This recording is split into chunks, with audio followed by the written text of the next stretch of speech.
శ్రీశ్రవణం ఛానల్కి చిన్నలందరికీ శ్రోతలందరికీ కూడాను మరొకసారి స్వాగతం.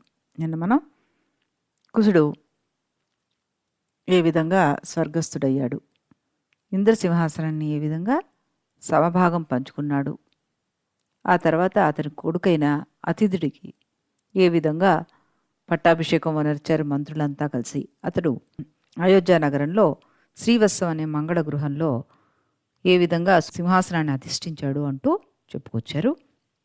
ఇంకా ఏం చెప్తున్నారు అక్కడ, దేవేంద్రునిలాగా శోభిల్లే ఆ మహీపాలుడు కల్పతరుల వంటి ధ్వజాలతోటి విరసిల్లే అయోధ్య నగరంలో ఐరావతాన్ని పోలిన గజాన్ని అధిష్ఠించి సంచరిస్తూ ఆ పట్టణాన్ని స్వర్గతుల్యం చేశాడు. ఒక్కడైనా అతని శిరస్సుపై ఎత్తి పట్టుకోబడ్డ ధవళాతపత్రం లోకానికంతటికీ కుసిని వియోగంతో కలిపిన తాపాన్ని పరిహరించింది అన్నారు. అంటే సేమ్ కుసుడి లక్షణాలతోనే ఉన్న అతను నిజంగా వాళ్ళ తాపాన్ని పరిహరింపచేశాడు అనమాట. అగ్ని నుండి ముందు పొగ, తర్వాత జ్వాలలు ఉదయిస్తాయి. సూర్యుడు ఉదయించిన పిమ్మటే అతని కిరణాలు వ్యాపిస్తాయి. కానీ పై తేజస్సులు స్వభావాన్ని అతిక్రమించి ఆ రాజు ఏకకాలంలోనే శౌర్యాది గుణాలతో పాటు ఉదయించాడు అంటూ, చిన్నవాడైనా అతను ఎన్ని రకాలైన గుణాలు కలిగి ఉన్నాడు అన్నది ఇక్కడ మనకి కాళిదాస్ గారు ప్రస్తుతించారు. రాత్రులు శరత్కాలంలో ప్రసన్నమైన నక్షత్రాలతో ధ్రువుణ్ణి అనుసరించినట్లుగా పురస్త్రీలు అనురక్తి నిండిన చూపులతోటి ఆ నరపతిని అనుసరించారు. అయోధ్యలోని ప్రశస్తమైన ఆలయాలలో అతడు దేవతలను అర్చించాడు. ఆ దేవతలు ప్రతిమల్లో నిలిచిన అనుగ్రహార్హుడైన అతన్ని అనుగ్రహించారు అంటూ ఆ దేవతలందరూ కూడా అతనికి ఆశీర్వచనం ఇచ్చారన్నది చెప్పుకొచ్చారు కవి ఇక్కడ. తర్వాత అభిషేక జలంతో తడిసిన మండపవేది తడి ఆరకముందే ఆ భూపారుని దుస్సాహమైన ప్రతాపం సాగర తీరం వరకు వ్యాపించింది. వశిష్ఠ గురుని మంత్రబలము, ఆ ధానుష్కుని శరబలము పరస్పరము కలిసినప్పుడు ఇంకా సాధింపరానిది ఏముంటుంది అంటూ మళ్ళీ ఇక్కడ చక్కగా ఆయన ఇతని ఎంత బలశాలి, ఎంత తెలివైనవాడు అన్నది కూడాను ఇక్కడ చెప్పుకుంటూ వచ్చారు. నిత్యము ధర్మాధికారులతో చేరి ఆ రాజు పరిష్కరింపదగిన అర్థి ప్రత్యర్థుల వ్యవహారాలను అలసత వీడి స్వయంగా పరిశీలించి పరిష్కరించేవాట. ఆ పిమ్మట భృత్యుల విన్నపాలను సౌమనస్యంతో ఆలకించి వారి అభిష్టాలను నెరవేర్చేవాడు. శ్రావణ మాసంలో నదులు వర్ధిల్లినట్లు అతని తండ్రి కాలంలో ప్రజలు వర్ధిల్లారు. అతని కాలంలో భాద్రపద మాసంలో నదుల్లా వారు ఇంకా ఇంకా అభివృద్ధి సాధించారు అంటూ కుసుడి కంటే కూడా ఈ అతిథి చాలా చక్కగా పరిపాలన చేశాడు అన్నది ఇక్కడ కవి చెప్పుకొచ్చారు. అతని మాట ఎన్నడూ అసత్యం కాలేదు. ఇచ్చిన వస్తువును అతను ఏనాడూ తిరిగి పుచ్చుకోలేదు. కానీ శత్రువులను ముందు ఉన్మూల్చి తరువాత నిలబెట్టడం వల్ల అతడు చేసిన దానికి తిరుగులేదు అన్న వ్రతం మాత్రం భగ్నమైంది. యవ్వనం, అందం, ఐశ్వర్యం ఇందులో ఏ ఒక్కటి ఉన్నా గర్వం కలుగుతుంది. అతనిలో ఈ మూడు కలిసి ఉన్నాయి. అయినా అతను ఎప్పుడూ గర్వించలేదు అన్నారు కవి. నిత్యము ప్రజలు అతనిపైన అనురక్తి కలవారై ఉండేవారట. ఈ రీతిగా అతడు రాజ్యానికి క్రొత్తవాడైన దిట్టంగా వేళ్లు నానిన వృక్షంలా స్థిరపడిపోయాడు.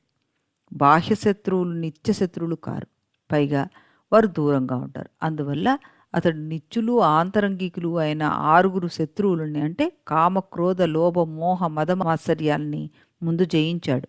సహజంగా చపల అయిన లక్ష్మి ప్రసన్నుడైన ఆ రాజు చెంత ఉరిపిడి రాయి మీద బంగారు రేఖలాగా కదలకుండా ఉండిపోయింది అన్నారు కవి. చక్కటి ఉపమానాలు వేస్తూ వస్తున్నారు ఆయన అన్ని చోట్ల. శౌర్యం లేని వట్టి నీతి పిరికితనమే అవుతుంది. మరి నీతి లేని శౌర్యము క్రూర ముగ చేష్టే అవుతుంది. అందుచేత అతడు నీతి శౌర్యాలు రెండిటితోనూ కార్యసాధనకై ఉపక్రమించాడు. అతడు చారులనే వెలుగులని నలదశలా ప్రయోగించాడు. అంటే స్పైస్ అందరినీ అన్ని వైపులుగా పంపించి అన్నీ తెలుసుకుంటూ ఉండేవాట. అందువల్ల మబ్బులు కమ్మిన సూర్యునికి లాగా తన రాజ్యంలో అతనికి తెలియరాని విషయం అంటూ ఏది లేకపోయింది. రాజులకు రేంబవళ్ళు ఏ సమయంలో ఏది కర్తవ్యమో దానికి అతడు ఏమాత్రం లోటు లేకుండా నియతంగా అనుష్ఠిస్తూ ఉండేవాడు. అంటే రాజు ఎలా ఉండాలో, ఏ సమయం అభావం గురించి కానీ ఆ సమయం గురించి అతను పట్టించుకోకుండా అది ఏ పనైనా రాజు చేయాల్సింది అన్నది అనిపిస్తే వెంటనే చేసేవాట. అతడు మంత్రులతో రోజు మంతనం చేసేవాడు. సకల ద్వారాలు నిరోధించడం వల్ల అతని మంతనాలు ఎప్పుడూ వెలికి పొక్కేవి కావు. ఆ రాజు శత్రువుల పట్ల తన వారి పట్ల ఒకరికొకరు తెలియకుండా గూఢచారులను ప్రయోగిస్తూ ఉండేవాడు. అందువల్ల కాలానుగుణంగా నిద్రిస్తూ ఉన్నా అతడు ఎప్పుడూ జాగరూకుడుగానే ఉండేవాడు అంటూ అతను ఎంత అలర్ట్‌గా ఉంటున్నారో చెప్పారు. అతడు ఎల్లవేళ అరివర్గాలను నిరోధించేవాడే కానీ వారి చేత నిరోధింపబడేవాడు కాదు. అయినా శత్రు దుర్భేద్యాలైన మహాదుర్గాలలోనూ అతడు ఉండేవాడు. ఏనుగులను హతమార్చే సింహం సహజంగానే పర్వత గుహాల్లో ఉంటుంది, కానీ భయంతో కాదు కదా. ఆటంకరహితాలు, శుభప్రదాలు, నిత్య విచారణీయాలు అయిన అతని ప్రయత్నాలు వరిపైరుల్లాగా లోలోన గూఢంగా ఫలించేవి. అతడు వృద్ధి పొందినా ఎప్పుడూ అపమార్గంలో ప్రవర్తించలేదు. లవణ సముద్రం ఎంత పొంగినా నదీముఖంగానే ప్రసరిస్తుంది కదా. ప్రజల్లో తన పట్ల ఏర్పడిన వైముఖ్యాన్ని వెనువెంటనే శమింపజేసే శక్తి అతనికి ఉండేది. అయినా వారిలో వైముఖ్యం ఏర్పడకుండా అతడు ముందే జాగ్రత్త వహిస్తుండేవాడు. అతడు శక్తి సంపన్నుడైన తనకు లోబడని వారి మీద దండయాత్ర చేసేవాడు కానీ తన శక్తికి మించిన వారిపైన దాడికి వెడిలేవాడు కాదు. గాలి తనకు తోడుగా ఉన్న దావాగ్ని నీటి మీద ప్రసరించదు కదా మరి. అంతే, ఇతన్ని కూడా ఆ రకంగానే ఈ రకంగా కవి ఆయన్ని పోడుతూ వస్తున్నారు. ఆయన ఎలాంటి పనులు చేస్తున్నారు, ఏ విధంగా చేస్తున్నారు అనేది మనకి స్పష్టంగా చెప్తూ చక్కటి ఉపమానాలు వేస్తూ మనకి వివరిస్తూ వస్తున్నారు.